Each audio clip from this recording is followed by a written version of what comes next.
Hello ഡിയോസ് ആയിരങ്ങൾ മുടക്കാതെ ചെറിയ സിമ്പിളായിട്ടൊരു would decker ചെയ്തെടുത്താലോ. അതിനായിട്ട് സിമ്പിളായിട്ടൊരു ഡിസൈൻ വരച്ചെടുത്തിട്ടുണ്ട്. അതിന് മുകളിലായിട്ട് ഇതുപോലെ ഒരു ഓഷ്പി ഷീറ്റ് വെച്ച് കൊടുക്കുന്നുണ്ട്. ഇനി എന്താ ക്ലേ എടുത്ത ശേഷം ഒന്ന് റോൾ ചെയ്തെടുക്കുന്നുണ്ട്. ഒത്തിരി തിക്നെസ്സും വേണ്ട, ഒത്തിരി തിന്നും വേണ്ട. ഈ ഒരു രീതിയിലൊന്ന് റോൾ ചെയ്ത ശേഷം നമ്മുടെ ഡിസൈൻ അനുസരിച്ച് ഇതുപോലെ ഒന്ന് അറേഞ്ച് ചെയ്ത് കൊടുക്കുന്നുണ്ട്. ഇതിൻ്റെ ഡീറ്റെയിൽ ആയിട്ടുള്ള വീഡിയോ നമ്മുടെ ചാനൽ അപ്ലോഡ് ചെയ്തിട്ടുണ്ട്. അതിൻ്റെ ലിങ്ക് ഈ ഒരു വീഡിയോയുടെ താഴെ കൊടുത്തൊക്കെ എല്ലാവരും ഒന്ന് കയറി കണ്ട് സപ്പോർട്ട് ചെയ്യാൻ മറക്കല്ലേ.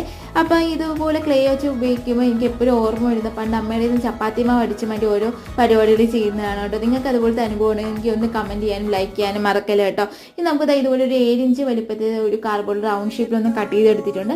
കളേഴ്സൊക്കെ നിങ്ങൾക്ക് ഇഷ്ടമുള്ളത് കൊടുക്കാം. അപ്പോൾ ഞാൻ ഇവിടെ ഡാർക്ക് ബ്രൗൺ ഷെയ്ഡാണ് കേട്ടോ കൊടുക്കുന്നത്. നേരത്തെ ചെയ്ത് ഇതുപോലെ ഒന്ന് ഡ്രൈ ആക്കി ഇട്ടിട്ടുണ്ട്. അതിലോട്ട് വൈറ്റ് കളർ ആക്കിലേക്ക് ഇതുപോലെ ഒന്ന് അപ്ലൈ ചെയ്ത് കൊടുക്കുന്ന കളേഴ്സൊക്കെ നിങ്ങളുടെ ഇഷ്ടമാണ്.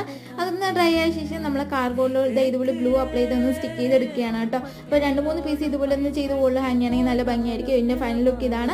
വീഡിയോ ഇഷ്ടപ്പെടുകയാണെങ്കിൽ ഒന്ന് സബ്സ്ക്രൈബ് ചെയ്ത് സപ്പോർട്ട് ചെയ്യാൻ മറക്കരുത്.